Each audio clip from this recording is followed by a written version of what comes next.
This is Harrington from Bradley Hills. In honor of Frog and Toad Week, I thought I would read one of my favorite books, Days with Frog and Toad. It's a little bit long, but it's in chapters, so you could always stop after a chapter. The first chapter is called Tomorrow. Toad woke up. "Drat," he said. "This house is a mess. I have so much work to do." Frog looked through the window. "Toad, you are right," said Frog. "It is a mess." Toad pulled the covers over his head. "I will do it tomorrow," said Toad. "Today, I will take life easy." Oh, doesn't that sound nice? Frog came into the house. "Toad," said Frog, "your pants and jacket are lying on the floor." "Tomorrow," said Toad from under the covers. "Your kitchen sink is filled with dirty dishes," said Frog. "Tomorrow," said Toad. "There is dust on your chairs." "Tomorrow," said Toad. "Your windows need scrubbing," said Frog. "Your plants need watering." "Tomorrow," cried Toad. "I will do it all tomorrow." Toad sat on the edge of his bed. "Blah," said Toad. "I feel down in the dumps." "Why?" asked Frog. "I'm thinking about tomorrow," said Toad. "I'm thinking about all the many things that I will have to do." "Yes," said Frog. "Tomorrow will be a very hard day for you." "But," Frog said Toad, "if I pick up my pants and jacket right now, then I will not have to pick them up tomorrow, will I?" "No," said Frog. "You will not have to." Toad picked up his clothes. He put them in the closet. "Frog," said Toad, "if I wash my dishes right now, then I will not have to wash them tomorrow, will I?" "No," said Frog, "you will not have to." Toad washed and dried his dishes. Then he put them in the cupboard. "Frog," said Toad, "if I dust my chairs and scrub my windows and water my plants right now, then I will not have to do it tomorrow, will I?" "No," said Frog, "you will not have to do any of it." Toad dusted his chairs, he scrubbed his windows, and he watered his plants. "There," said Toad, "now I feel better. I am not in the dumps any more." "Why?" asked Frog. "Because I have done all that work," said Toad. "Now I can save tomorrow for something that I really want to do." "What is that?" asked Frog. "Tomorrow," said Toad, "I can take life easy." Toad went back to bed. He pulled the covers over his head and fell asleep. Well, that's a nice story. Here's our chapter 2 called The Kite. Frog and Toad went out to fly a kite. They went to a large meadow where the wind was strong. "Our kite will fly up and up," said Frog. "It will fly all the way up to the top of the sky." "Toad," said Frog, "I will hold the ball of string. You hold the kite and run." Toad ran across the meadow. He ran as fast as his short legs could carry him. The kite went up in the air. It fell to the ground with a bump. Toad heard laughter. 3 robins were sitting in a bush. "The kite will not fly," said the robins. "You might as well give up." Toad ran back to Frog. "Frog," said Toad, "this kite will not fly. I give up." "We must make a second try," said Frog. "Wave the kite over your head. Perhaps that will make it fly." Toad ran back across the meadow. He waved the kite over his head. The kite went up in the air and then fell down with a thud.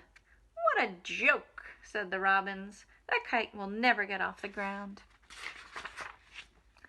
Toad ran back to Frog. "This kite is a joke," he said. "It will never get off the ground." "We have to make a third try," said Frog. "Wave the kite over your head and jump up and down.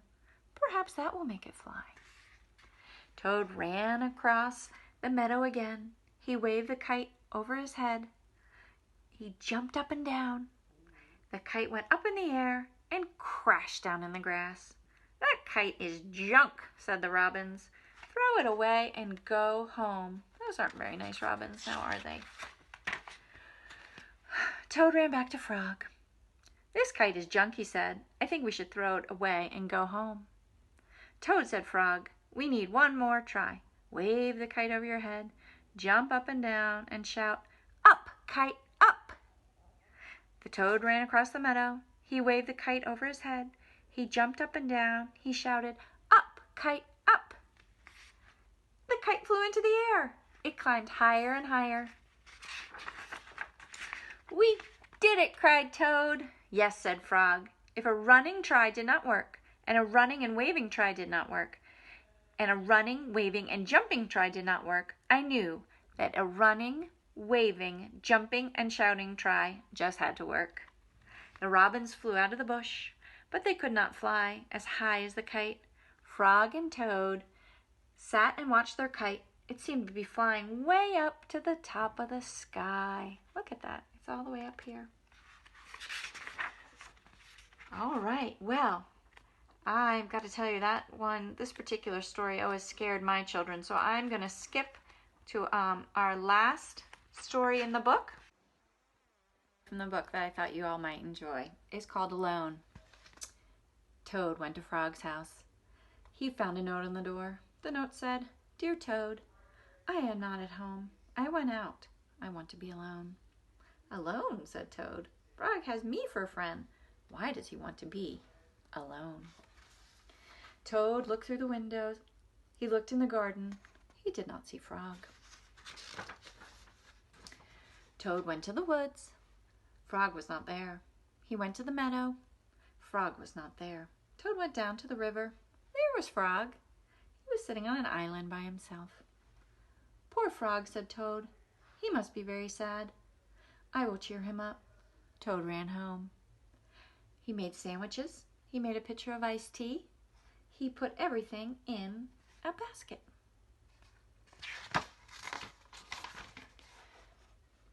Toad hurried back to the river. "Frog," he shouted, "it's me.